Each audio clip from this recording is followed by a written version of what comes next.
As I was driving, I heard the boys announce that the Week 8 game against the Bears has been flexed, Cake. That's right.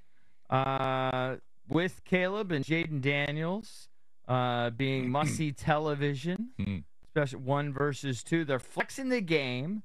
It was originally supposed to be on CBS at 1 p.m. It's now moved to 4:25 p.m. Yep. There you go. More prime slot. I Look heard at that. Danny lamenting he's not a Tony Romo guy, apparently. I like Romo. Yeah, Romo and Nance will be in D.C. That's right. You I know, thought Nance Romo was weeks. good in Oh, this we got to last get him on game. the show that week. I always think he's good. Like It's Romo, always interesting. I mean, we all kind of do it from our own seat at home, but Romo called the touchdown pass to McLaurin. He was like, hey, if he gets this coverage, just go to McLaurin. I think Nance also called a couple things, Yeah. right? And Romo was jocking him. Yeah. Yeah, I thought it was great. In fact, I'm Trav, do we still have the relationship with Nance? I wonder hope if he so. would be interested in coming in. To a degree, I think we do. Yeah. Yeah. You want to just reach out, just Of course, see, yeah. Uh-huh. Yeah. see what they say. But I'd love to have him come in that week. But anyway, it's interesting. So I see this article. I bet you we could probably get Romo, too. You think? Do you have a connection with Romo? No.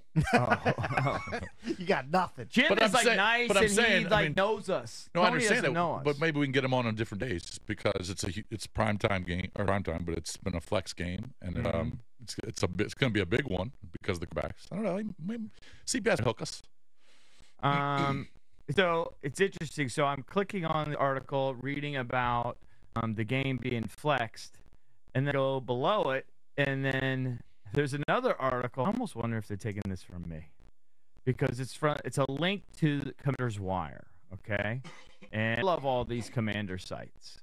And Commander's Wire is a link to USA Today. So this is a Ryan Manning piece. Here's the headline.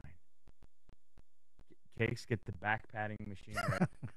You know exactly where it is. It's permanently affixed to the back of your beater chair that you have over there. Here's the headline, Jason. Will this be the greatest rookie quarterback class ever? Somebody I know said all these quarterbacks were going to. Now Have you it's ever way heard of the class early. of 1983? That rookie quarterback class? Of course. That That's why class is pretty good. I agree 100%. I'm not saying it's going to be the best class ever. This is what these guys are saying. You're just saying that they're going to all hit. I've always said they're just going to hit. Now, hit is a very general, great term.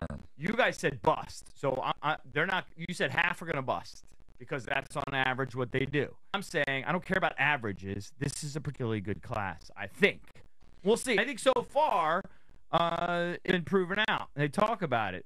Now, Drake Mays had one start. At the very I'm not minimum. even. I mean, barely. But you were even jocking him yesterday. He made so plays. back off. Bo Nix has been pretty dreadful. Well, he started every game. I don't think he's been dreadful. He's not good. I don't his think first 6 games. I don't think he's bad. He's got a QBR of 44. I don't think he's bad. It's not for a rookie. I don't think he's been that bad, Cakes. He's not Listen, very so far. Now I'm not going to cast judgment on him through 6 games. I've watched a little bit. I don't think he's horrible. Oh, you haven't looked at his numbers. You may have. I actually watched him. Okay, well, All right, he's complete. I also look at the numbers too. His complete His numbers are not good. 61%. His QBR is a 44. His overall rating's a 73. That's not good. He got 5 touchdowns and 5. Right. What's his yardage at? Because he always throws for really low. 1,082. Look, it's not a huge passing game. I'm telling you, he's under duress. He's running around, like crazy, trying to not get sacked and get rid of the football. I'm just telling you, I think he's decent. I think Sean Payton will make him work. Caleb's obviously We'll coming agree around. to disagree on that. Okay, Caleb's coming around. Jayden, I mean, Caleb and Jayden are Jayden's very been good. amazing. I hope Drake May you guys is were still just raving ascending. about Drake May yesterday. Now, when I talk about it, you guys turn the corner on No, him. I'm not. We'll see what happens. First of all, I with wasn't JJ raving. Penix. I wasn't raving about him. He played better than I thought he would, but he made some really good throws. Yeah, he's played 4 quarters. So anyway, come on. back padding machine. He's got Drake May's for going to me. look better Thank after you. he faces the Jaguars this Well, weekend. I hope 'cause they- so. Maybe this is the same back padding machine he used on Jamin Davis.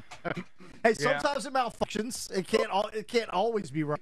Yeah. I mean, you use that back padding machine awful premature. Yeah, I'm quick to use it. With Jamin, they just see they're backing off on Jamin. I think they like Luvu better. And okay, guess he's not going to hit. So this is what I would say about that statement. If they're all going to hit the 6 quarterback. I think they're all going to be decent. Okay. Yeah, they're going to. But if they're going to hit, that means that they have got to get a second contract with to the team that drafts. I can't predict that. Right? I can't predict that. Because if they move on, if they don't get a second contract, they are dealt or cut before their That's not necessarily second true year. because like Kirk Cousins. I mean, I guess he's just signing 1-year deals. Yeah. I think that's a good But- barometer. Isn't that for a good more barometer? success. Ish. I think you know I'm when not you saying, see it. look, you I'm know not, it when you see I'm it. not saying they can't go to another team. Like Baker has gone to another team and he's been better. Right. I get it. I mean, you'll know it when you see it. Yeah. Half of them may But still that's what I'm bust. saying, the I word mean, hit is very Penix general. isn't going to play for a couple years, and who knows what's going to happen in his career. J.J. McCarthy's not going to play until next year. Who knows what's going to happen in his career? You got Bo Nix. Who's the sixth? Missing. May, May, Penix, May. Nix. May, Nix, Daniels, Caleb. Yeah. So, I mean, you're pretty confident about Caleb, Jayden, and I would say May. The ones that you question are the ones picked later, of course. I still think that Well, they're let's going see. to be serviceable. Let's I think they're going to be decent. let's I see. think it's a good class. I see a huge bust in there. Just don't. Well, maybe I'll be wrong. Maybe Drake May will be a big bust. I think at least one of. That's different than saying half. Well, I was just basing that on percentage said. Right. I would still say that maybe half would stay with their current team rookie deal. And let's just take the top three: Caleb, Jayden, and Drake. Some of them could be star, elite players in Allen, Patrick Mahomes, Lamar Jackson stratosphere. Others may turn out to be Kyler Murray-ish. Mm-hmm. Like, that's not a bust, but it's not, like, great. You know what I mean? Yeah. All right. Or listen. could even end up in the Justin Fields range. It's either holder because Kyler has signed that second year or that second contract. Nobody would call it a bust, though. No, but He's not a bust. But he's not been nearly- underwhelming. Yeah, he's Yeah. He's not a superstar, but Yeah. he's not a bust.